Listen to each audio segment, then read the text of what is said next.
बच्चे कैसे हैं आप लोग? अच्छे से होंगे आप लोग, लेकिन कोरोना में थोड़ा सा अपने ऊपर ध्यान रखिए, अपने परिवारजनों का ध्यान रखिए।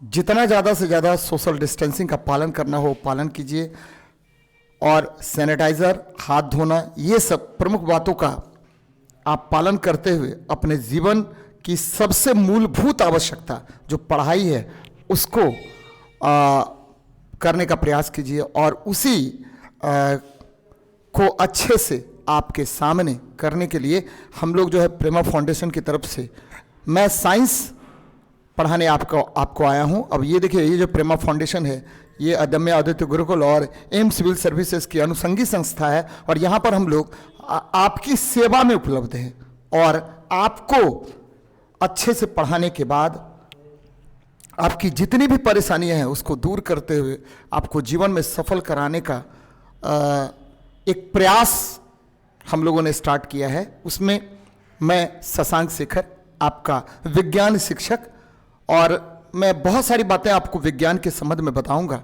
आज पहली क्लास है विज्ञान की, तो देखिए विज्ञान देख लीजिए, साइंस, विज्ञान या साइंस। क्या है साइंस? अगर इस पर हम बात करें तो बहुत इंपॉर्टेंट है साइंस। देखिए, जिज्ञासा आप में जिजीविषा है। मैंने ये पूछा किसी व्यक्ति से कि भाई ये अर्थ है, ये पृथ्वी है, तो पृथ्वी के बारे में अगर जानकारी प्राप्त करनी हो तो क्या है, कैसे है, क्यों है, अगर ये इंफॉर्मेशन चाहिए आपको, तो जो सब्जेक्ट ये इंफॉर्मेशन देगा वही साइंस है। साइंटिया, साइंस शब्द जो है वह साइंटिया से आया हुआ है, जिसका अर्थ है टू नो, यानी जो जानना या जिज्ञासा, ये है आपको साइंस। अब देखिए, मैं बता रहा था आपको पृथ्वी के विषय में, तो ये पृथ्वी तो आपको पता है ये अर्थ है। क्या है? ये अर्थ है। और अर्थ क्या क्या बातें इससे साइंस के रिलेटेड क्या क्या बातें इसमें है, जरा उस पर भी देख लेते हैं। ये बीच से मैंने एक लाइन खींच दिया, तो ये इक्वेटर है। क्या है? ये इक्वेटर है। ध्यान दीजिएगा, क्या है? ये इक्वेटर है। तो पृथ्वी के मध्य में जो रेखा है उसे हम विषुवत रेखा कहते हैं। और ध्यान में रखिएगा कि ये विषुवत रेखा में इधर चलते हैं, इधर ये है नदर्न हेमिस्फेयर, और इसको हम लोग बोलते हैं क्या? Southern hemisphere. ऊपर वाला उत्तरी गोलार्ध और नीचे वाला क्या हुआ? दक्षिणी गोलार्ध हो गया। उत्तरी गोलार्ध और दक्षिणी गोलार्ध है, यानी ये नदर्न हेमिस्फेयर और क्या हो रहा है? सदर्न हेमिस्फेयर हो रहा है। तो अब देखिए, मेरी बात को समझिएगा कि आपका ये सूर्य है।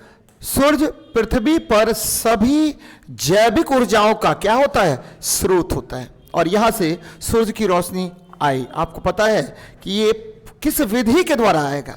तो विकिरण विधि के द्वारा। कौन सा विधि? विकिरण विधि। याद रखिएगा, विकिरण को हम रेडिएशन कहते हैं। क्या कहते हैं? रेडिएशन कहते हैं। और ये उष्मा संचरण की सबसे प्रमुख विधि है, जिसमें उष्मा अति तीव्र गति से गमन करता है। किससे गमन करेगा? अति तीव्र गति से गमन करता है। तो उष्मा संचरण की वह विधि जिसमें उष्मा तीव्र गति से गमन करता है, ठीक है, उसको हम क्या कहेंगे? आपको विकिरण कहेंगे। और ठीक है, इसमें माध्यम की आवश्यकता नहीं होती है।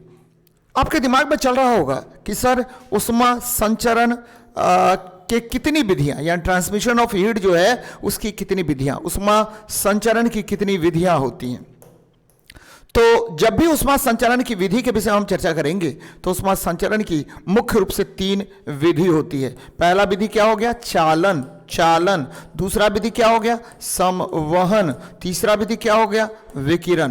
तो चालन, संवहन और क्या हुआ? विकिरण हुआ। तो उष्मा संचरण की कितनी विधियां? 3 विधि। अब देखिए, चालन के विषय में हम थोड़ा सा चर्चा कर लेते हैं।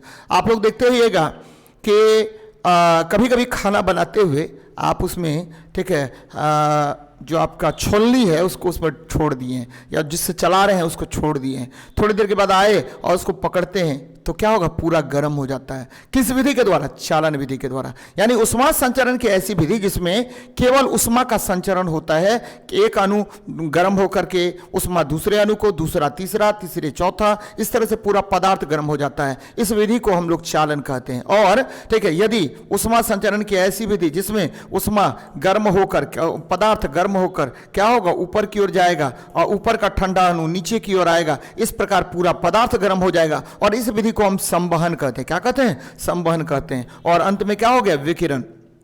तो सबसे तेज उष्मा संचरण किसमें? विकिरण में। उसके बाद संवहन, उसके बाद चालन। तो ध्यान में रखिएगा कि ये उष्मा संचरण की 3 विधियां होती है। अब हम इस पर आ रहे हैं। ये आपकी पृथ्वी है। क्या है?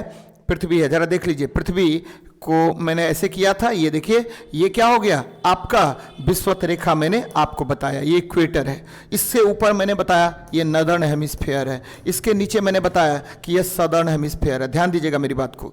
नॉर्दर्न हेमिस्फीयर यानी उत्तरी गोलार्ध का लगभग, उत्तरी गोलार्ध का लगभग 39% भाग, ये देखिए 39% भाग क्या है? ठोस। और दक्षिणी गोलार्ध बोलते उत्तरी गोलार्ध का, ठीक है, आपको 61% भाग क्या है? जल है। ध्यान दीजिए बच्चे, क्या है? 61% भाग आपको यहां पर जल है। और दक्षिणी गोलार्ध के विषय में हम लोग डिस्कस कर लेते हैं। इसका 19% भाग, याद रखिएगा, 19% भाग ठोस है, और ठीक है 81% भाग क्या हो गया? जल हो गया। तो यहां देख लीजिए, पूरी पृथ्वी पर कितना जल? तो पूरी पृथ्वी पर 142/2 यानी 71% भाग आपको जल हो गया। ठीक इसी प्रकार कितना भाग आपको क्या होगा?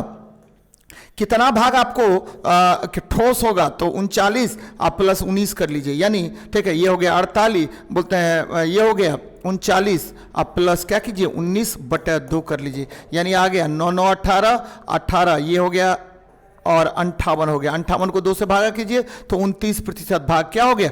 ठोस हो गया। तो पृथ्वी का कितना प्रतिशत भाग ठोस? तो 29%। कितना प्रतिशत भाग जल? 71% भाग जल हो गया आपको। तो मैं यहां बता रहा था आपको कि जिस, अब देखिए साइंस क्या कहता है कि जो भाग जितना अधिक ठोस होगा वहां गर्मी उतनी ही अधिक होगी। जो भाग जितना अधिक ठोस होगा वहां उतनी ही अधिक गर्मी होगी, और जो भाग जितना अधिक क्या होगा वहां पर जल होगा यानी ठोस कम होगा, वहां गर्मी कम होगी यानी ठंडा ज्यादा होगा। क्या होगा? ठंडा ज्यादा होगा। अगर क्वेश्चन डायरेक्ट पूछता है कि किस गोलार्ध में अधिक गर्मी, तो याद रखिए उत्तरी गोलार्ध में। किस गोलार्ध में आपको क्या होगा? ठंडा होगा, तो दक्षिणी गोलार्ध में होगा। और इसका कंसेप्ट जो है, साइंस का कंसेप्ट मैंने आपको बता दिया कि जहां ठोस ज्यादा वहां गर्मी ज्यादा होगा। ठोस का की मात्रा ज्यादा होगी, ठोस ज्यादा, तो याद रखिए ठोस डायरेक्टली प्रोपोर्शनल टू टेम्परेचर के। Higher the temperature higher the, ठीक है, ट्रांसमिशन ऑफ हीट, और ये क्या होगा? आपको गर्मी यहां पर ज्यादा होगा। ठोस कम होगा तो गर्मी आपको कम होगी। तो ये बातें याद रखनी है आपको, आपके लिए बहुत बहुत इंपॉर्टेंट है। तो बच्चे ध्यान में रखिएगा कि कहां पर बर्फ की मोटी परत पाई जाएगी। तो बर्फ की मोटी परत सबसे अधिक कहां होगा? तो अंटार्कटिका में होता है। आर्कटिक में कम हल्का बर्फ का परत होता है, और यहीं पर अंटार्कटिका में ही भारत का, ठीक है, भारत का 3 आपको अनुसंधान केंद्र स्थित है, जो जिसको हम लोग कंप्लीटली क्या बोलते हैं? तो बोलेंगे मैत्री, भारती, दक्षिण गंगोत्री। और ये जो आर्कटिक वाला हिस्सा है, यहां पर भारत का एकमात्र अनुसंधान केंद्र है जिसको हिमाद्री कहते हैं। क्या कहते हैं? हिमाद्री कहते हैं। तो बच्चे मेरी बात को ध्यान से समझिएगा कि ये आपके लिए बहुत बहुत इंपॉर्टेंट है। साइंस जो है, साइंस एक महत्वपूर्ण टॉपिक है जिसमें फिजिक्स, केमिस्ट्री और बायो हम लोग डिस्कस करेंगे। आज मैंने एक इंट्रोडक्शन आपको कराया कि साइंस क्यों महत्वपूर्ण है। साइंस इसलिए महत्वपूर्ण है क्योंकि किसी भी, ठीक है, मान लीजिए मेरे सामने में एक पंखा लगा हुआ है, आपके घर में भी पंखा लगा होगा, तो हम पूछेंगे ए पंखा कैसे चल रहे हो? तो पंखा बोलेगा कि मैं विद्युत चुंबकीय प्रेरण से चल रहा हूँगा। तो विद्युत चुंबकीय प्रेरण है क्या? तो ये इलेक्ट्रोमैग्नेटिक इंडक्शन है। और क्या होता है? तो भाई साहब यहाँ एक मोटर लगा होता है। क्या मोटर लगा होता है। जैसे ही हम आपको ऑन करेंगे, स्विच ऑन करेंगे, तो मोटर चलने लगेगा। जो क्या करेगा? तो विद्युत ऊर्जा को यांत्रिक ऊर्जा में बदलेगा, इलेक्ट्रिकल एनर्जी को किस में बदलेगा? आपको बदल देगा, ये मैकेनिकल एनर्जी में बदल देगा। ठीक इसी प्रकार मान लीजिए ये मैं बोल रहा हूं, आप हमको देख रहे होंगे, तो ये बोल रहा हूं मैं, तो जब बोल रहा हूं तो ये माइक्रोफोन है, और माइक्रोफोन क्या कर रहा है? कि जैसे ही साउंड एनर्जी इसको मिल रहा है तो साउंड एनर्जी को एक कन्वर्ट कर देता है और ये इलेक्ट्रिकल एनर्जी में बदल जा रहा है। तो ये बातें आपको समझना पड़ेगा। जैसे पूरा देखिए अभी जितना भी है तो टेक्नोलॉजी के द्वारा आपसे मैं जुड़ा हुआ हूं, तो टेक्नोलॉजी क्यों है, कैसे है, अगर इस प्रश्न का आंसर देना हो, जैसे मैं अभी खड़ा हूं तो क्यों खड़ा हूं, तो गुरुत्व के कारण खड़ा हूं, ग्रेविटी के कारण खड़ा हूं। तो इस सारी बातों को हम लोग डिस्कस करेंगे विस्तार से, चूंकि ये इंट्रोडक्शन क्लास था। तो मिलते हैं हम लोग नेक्स्ट वीडियो में। जय हिंद, जय भारत।